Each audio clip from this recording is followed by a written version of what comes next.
We are back with Ask Rory, presented by BMW. Rory, we got another question. All right. Let's do it. Hey, Rory. My name's Greg Willis, and I live in Centerville, Virginia. I wanted to ask you a question, a little bit technical. We know to draw, we come a little more inside out on it. To hit a straight shot, it's normal inside out, and then a cut shot, generally we're a little outside in our swing path. The club face angle, of course, is also going to play an impact where it's facing at impact. But not much talk about where your hands are at impact. And to be able to shape the ball, I've been finding an advantageous method to be able to cut the ball. I'm having my hands slightly forward, straight on is on top, and a draw, I'm making sure that my hands are staying slightly behind the ball at impact. And I wanted to hear what some of your thoughts are about where the hands are at impact and what gives you advantages in that respect. Appreciate your response.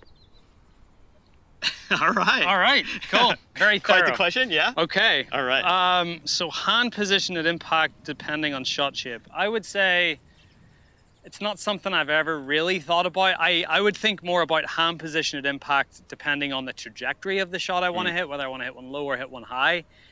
I mean, I guess it makes sense, what he's saying. If you're trying to hit a fade, you feel like your hands are ahead of it and you're like holding the club face. You're not letting it sort of release and let the toe roll over through impact. And then, the other way with a draw, if you're releasing it early and your hands feel like you're behind, that, it helps the club to release. So I think I'd like to see a video to see if his hands actually are behind the ball at impact. It could just be a feeling, yeah, right? For sure. More so, but it's interesting. It's not something that I've ever thought about, but I would always say to have your hands slightly ahead of the ball at impact. Sure. Like that would be something I'd never purposely teach someone to try to have their hands behind, because to get very technical, the dynamic loft then on the club I don't think it's a way to hit consistently good golf shots. Yeah. Well, okay, so how would you say hit a draw or fade? Let's take us through your process. So a draw for me is, and he's got it right with path. Yeah. Path is path and face are obviously the two most important things to hit a draw or a fade. But yeah, to me, a draw is a lot of this stuff, to be very simple, you can do through your setup. Like if I want to aim it at the right bunker here, I can aim it at the right bunker. With the way I learned how to hit a draw and a fade before we had all these numbers from TrackMan, was you set your body up to where you want the ball to start, you set the club face up to where you want the ball to finish, and you just swing it along your foot line. We now know that that's not the right way to do it, but it's a way to produce a right to left shot. Sure. And your brain's going to organize what the specific path to face needs to be. Yeah. But as a general sort of thought process, yeah, it can as work. a general simple guide of how to hit a shape of a golf ball. Yeah. Yeah. You were able to hit draws. So. It works. But yeah, so inside out. So you want to make sure you're aiming right at your target, and you want to have the club face a little left of where you're swinging the path of the club to hit a draw, and then the same on the other side. You want to be aiming left of your target and have the club face just a little right of where you're swinging, and that'll create both shapes. So, but at no point am I thinking that my hands have to be ahead or behind, or I would like to say that my hand position in both shots is pretty consistent.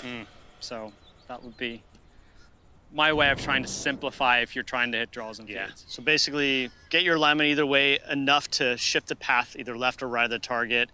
And then, for a fade, you got to have the face a little open to the path. Yep. For a draw, you got to have the face a little close to the path. Yep. And then how much of that's a bit of just calibration for the Yeah, individual? it is. And again, going back to some of the things we've talked about in the show before, is are you seeing a big shape? Are you seeing a small shape? Or and I think it's easier to start off with hitting big shapes to get a feeling of what you're trying to do, and then you can bring it in.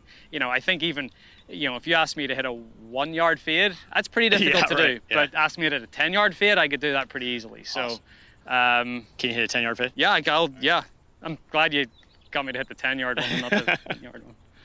But yeah, again, you aim left to your target. I mean, I have my club face pretty neutral.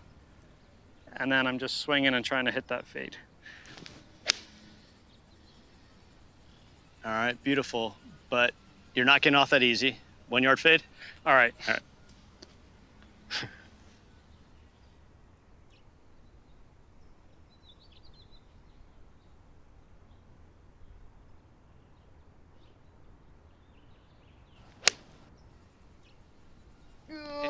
It just wants Zero yard fade? Yeah, I think it fell right.